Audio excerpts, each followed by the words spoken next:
આરટીઓનો નવો નિયમ, number plate ખોવાય કે તૂટી જાય તો શું કરવું? વાહન ચાલકો માટે અગત્યના સમાચાર સામે આવ્યા છે. High security registration plate HSRP સંબંધિત નિયમોમાં વડોદરા આરટીઓ દ્વારા સ્પષ્ટતા કરવામાં આવી છે. અધિકારીના જણાવ્યા અનુસાર જો વાહનની નંબર પ્લેટ તૂટી જાય, ખોવાઈ જાય અથવા ચોરાઈ જાય તો વાહન માલિકે તાત્કાલિક પોલીસમાં ફરિયાદ નોંધાવવી ફરજિયાત છે. પોલીસનો દાખલો FIR મેળવ્યા બાદ માલિક ઓનલાઈન પોર્ટલ મારફતે નવી નંબર પ્લેટ માટે અરજી કરી શકે છે. 1 એપ્રિલ 2019 પછી રજીસ્ટર થયેલા વાહનોના માલિકોએ પોતાના ગાડીના ઓથોરાઇઝ્ડ ડીલર મારફતે નવી નંબર પ્લેટ મેળવવાની રહેશે. જ્યારે 1 એપ્રિલ 2019 પહેલાં રજીસ્ટર થયેલા વાહન માલિકોએ સોસાયટી ઓફ ઇન્ડિયન ઓટોમોબાઈલ મેન્યુફેક્ચરર્સના ઓનલાઈન પોર્ટલ પર જઈ નવી પ્લેટ માટે ઓર્ડર આપવાનો રહેશે. આરટીઓ અધિકારીએ જણાવ્યું હતું કે HSRP નંબર પ્લેટ લગાવવી કેન્દ્ર અને રાજ્ય સરકારના નિયમો મુજબ ફરજિયાત છે.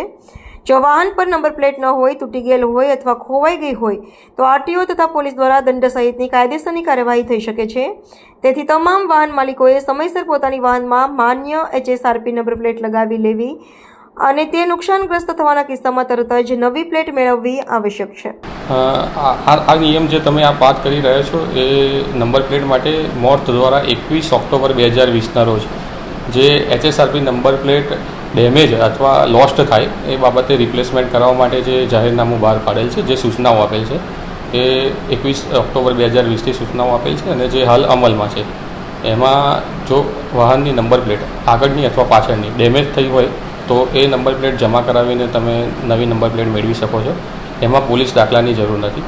પરંતુ જો નંબર પ્લેટ ખોવાઈ ગઈ હોય અથવા ચોરાઈ ગઈ તો એવા કિસ્સામાં પોલીસનો દાખલો મેળવવો આ નોટિફિકેશન મુજબ જરૂરી છે અને ઓનલાઈન પોર્ટલ પર તમે એપ્લાય કરી શકો છો.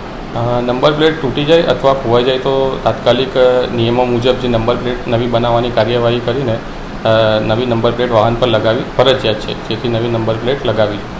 HSRP પ્લેટ લગાવવા માટે જે પણ વાહનો 1/4/2019 પછી રજીસ્ટર થયેલા છે તેવા વાહનોમાં જે પણ વાહનના જે ઓથોરાઇઝ ડીલર હોય ત્યાંથી અરજી કરીને નવા નંબર પ્લેટ માટે પ્રક્રિયા કરી શકે છે. 1/4/2019 પહેલાંના જે રજીસ્ટર્ડ વાહનો છે એમાં SIAM કરીને ઓનલાઈન પોર્ટલ છે. એ ઓનલાઈન પોર્ટલ પર અરજદાર અરજી કરીને નવો પ્લેટ માટે ઓર્ડર આપી શકે છે.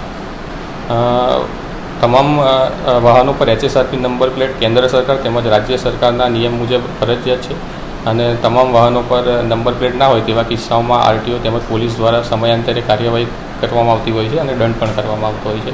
જેથી તમામ વાહન માલિકોએ HSRP નંબર પ્લેટ સત્વરે લગાવવી જોઈએ અને ડેમેજ અથવા ચોરાઈ જવાના કિસ્સામાં પ્લેટ બદલાવી દેવી જોઈએ.